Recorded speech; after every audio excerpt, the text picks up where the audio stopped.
اپنی وار میں جتنی بھی وہ ابھی تک اپنی وار لڑ چکا تھا، یہ سب سے پہلی دفعہ ہوا تھا کہ وہ کسی وار کو ہارا ہے، اور یہاں پہ جو جرمن جہاز سے وہ واپس جائے گئے تھے۔ اور اس دن کو میں آپ کو بتاتا چلوں کہ بیٹل آف برٹن بھی کہا جاتا ہے، کیونکہ اس دن جو برٹن کی آرمی تھی وہ کافی اچھے طریقے سے لڑی۔ اب اس کی وجہ کیا تھی؟ اس کی وجہ یہ تھی کہ جو برٹن کی آرمی تھی ان کے اندر ایک موٹیویشن تھی، ان کے لیے موٹیویشن یہ تھی کہ اگر ہمارا ملک تباہ ہو جائے گا تو ہمارے پاس کوئی اور جگہ نہیں ہوگی رہنے کے لیے، اس لیے ان کے ایک پکی موٹیویشن تھی جس کی وجہ سے وہ اس جنگ کو جیت سکے۔ بے شک ان کی جو کوانٹٹی تھی وہ کم تھی، مگر ان کے اندر موٹیویشن تھی، اسی لیے جو ہٹلر یہ ایئرپلین کی جو وار تھی یہ وہ جیت چکے۔ لیکن ابھی ورلڈ وار 2 ختم نہیں ہوئی، ابھی ورلڈ وار 2 میں آگے جو ہٹلر تھا اس کو اس کے بارے میں بہت بڑا شوق لگا، اور اس کے بعد اس نے UK سے نظر ہٹا لی اور سوویت یونین کے اوپر نظر ڈالی، اور اس نے یہ سوچا کہ اب میں سوویت یونین کو اس کے اوپر اٹیک کروں گا، اور پھر سوویت یونین کو بھی پورا جرمنی کا حصہ بنا لوں گا، کیونکہ سوویت یونین تب کے دور میں بہت بڑا ایک ایریا تھا، اور وہ یہ سوچتا تھا کہ جب میں سوویت یونین کے اوپر قبضہ کر لوں گا تو جو نمبر 1 سپر پاور بنے گے وہ جرمنی ہوگی، اس لیے اس نے یہ پلان کیا۔ میں آپ کو بتاتا چلوں کہ جو یہ ایک سوویت یونین کے اوپر اس نے اٹیک کرنے کا سوچا تھا، یہ اس کے لیے سب سے بڑی ایک غلطی اور ایک ٹرننگ پوائنٹ بن گیا تھا۔ سوویت یونین کی جو آرمی تھی وہ جرمن آرمی سے بہت زیادہ تھی، اس لیے لیکن میں آپ کو بتاتا چلوں کہ جو جرمنی کی آرمی تھی ان کے پاس ٹیکنالوجی زیادہ اچھی تھی سوویت یونین کے ذریعے سے، اس لیے ہٹلر کے کچھ چانسز تھے کہ وہ یہ جنگ جیت سکتا ہے۔ میں آپ کو بتاتا چلوں کہ یہاں پہ بھی ہٹلر نے وہی اسٹریٹجی کو استعمال کی جو اس نے فرانس کے اوپر استعمال کی تھی۔ اس نے اپنی ٹیم کو 3 حصوں میں ڈیوائڈ کر دیا۔ جو پہلی ٹیم تھی اس نے اپنی آرمی کو یہ کہا، جو پہلی ٹیم آرمی تھی اس نے یہ کہا کہ وہ جائیں گے، جو پہلی ٹیم ہوگی وہ اٹیک کرے گی لینن گریڈ کے اوپر، جہاں پہ جوزف اسٹالن کا تھا وہ گھر وہاں پہ تھا۔ جو دوسری ٹیم ہوگی وہ ماسکو کے اوپر اٹیک کرے گی، اور جبکہ جو تیسری ٹیم ہوگی وہ ساؤتھ سے اٹیک کرے گی، اور یوں وہ سوویت یونین کو اپنے قبضے میں آہستہ آہستہ کرتا جائے گا۔ 22 جون 1941 میں یہ جو جنگ تھی شروع ہو گئی تھی۔ لیکن میں آپ کو بتاتا چلوں کہ سوویت یونین نے برٹن کے ساتھ جو ان کی الائڈ فورسز میں وہ شامل ہو گیا۔ سوویت یونین نے ایک جاپان کے ساتھ ایک ایگریمنٹ سائن کروایا، نان ایگریشن ایگریمنٹ، کہ جو جاپان کے اوپر جو سوویت یونین کے جو لوگ لڑ رہے ہیں، جو آرمی لڑ گئی ہے، جاپان ان کو کچھ بھی نہیں کرے گا، ان کو واپس آنے دے گا تاکہ وہ جو ہمارا ملک ہے اس کو بچا سکیں، جو ابھی جرمنی کی جنگ ہے اس کے اندر وہ پارٹیسپیٹ کر سکیں۔ اس لیے ایک اور ایگریمنٹ تھا جاپان کے ساتھ کیا گیا۔ میں آپ کو بتاتا چلوں کہ اس کے بعد سوویت یونین کے پاس ایک پلس پوائنٹ تھا کہ وہاں پہ آہستہ آہستہ سردی بڑھتی جا رہی تھی۔ سوویت یونین کی جو آرمی تھی ان کو سردی میں لڑنے کی عادت تھی، مگر جو جرمنی کے سولجرز تھے ان کو سردی میں لڑنے کی عادت نہیں تھی، اس لیے یہ پلس پوائنٹ تھا سوویت یونین کے لیے۔ میں آپ کو بتاتا چلوں کہ اس کی دوسری طرف دسمبر 1941 نے جاپان نے ایک اٹیک کیا پرل ہاربر کے اوپر، اپنا بومبنگ اٹیک کروایا، جس کے امریکہ کے اندر پرل ہاربر کے اوپر اپنا ایک اٹیک کروایا، جس کے اندر بہت سے جو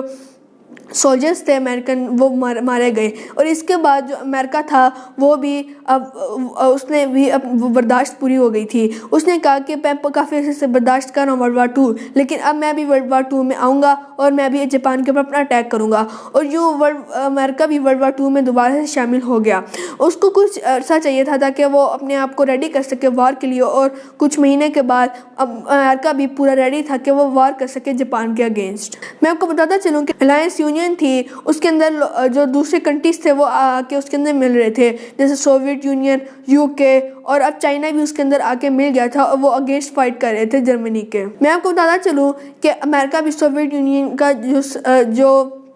امریکہ بھی جو ان کی الائنس یونین تھی اس کے اندر جا کے مل گیا تھا۔ 1942 میں جو برٹش آرمی تھی اس کو ایجپٹ سے نکال پھینکا، جو جرمن تھے انہوں نے ایجپٹ کے اوپر بھی اپنا قبضہ کر لیا، اور ایجپٹ سے جو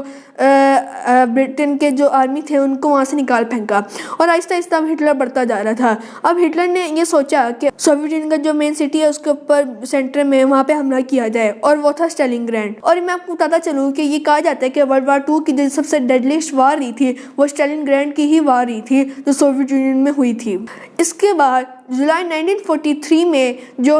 اٹلی کے سٹیزنز تھے انہوں نے اب یہ سوچا کہ جو ان کا ڈکٹیٹر ہے وہ کافی ظالم ڈکٹیٹر ہے جس کی وجہ سے ان کو بہت سی مشکلیں فیس کرنی پڑی ہیں، اس لیے انہوں نے 1943 میں جو اپنا ڈکٹیٹر تھا موسولینی اس کو دھکے مار کے وہاں سے نکال دیا اور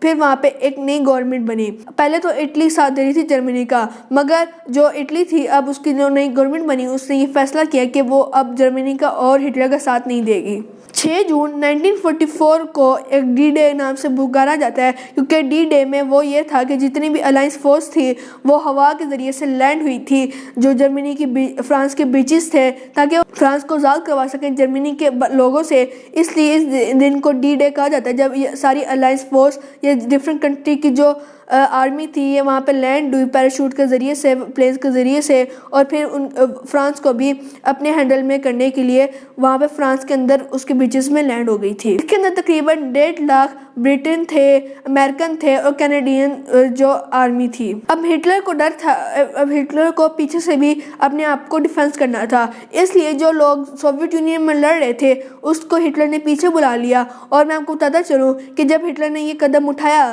تو پھر جو سوویت یونین تھے اس کی آرمی نے بہت زیادہ اپنا جو ایریا تھا وہ آہستہ آہستہ واپس لے لیا۔ تقریباً 600 کلومیٹر آف ایریا جتنے بھی بیچ میں سٹیز آ رہے تھے سوویت یونین کے جن کا اپنا حصہ تھا جس کے اوپر جرمنی قبضہ کر کے بیٹھی ہوئی تھی اس کو انہوں نے اپنے حصے میں دوبارہ لے لیا۔ اس کے اندر پولینڈ، چیکوسلوواکیہ، رومانیہ، ہنگری جیسے کنٹری شامل ہیں جن کو سوویت یونین نے واپس ان کو آزاد کر دیا تھا۔ اب جو جرمنی کے اوپر اٹیک ہو رہا تھا وہ 3 سائڈ سے جو جرمنی کے اوپر اٹیک کیا جا رہا تھا، اور اس کے بعد ہٹلر نے جو اپنا لاسٹ میجر وار کا جو پلان بنایا کہ وہ کیسے ان سے بچ سکتا ہے، اس نے یہ پلان بنایا کہ میں آپ کو بتاتا چلوں کہ اس ٹائم پہ جو الائنس یونین تھے ان کی طرف سے بار بار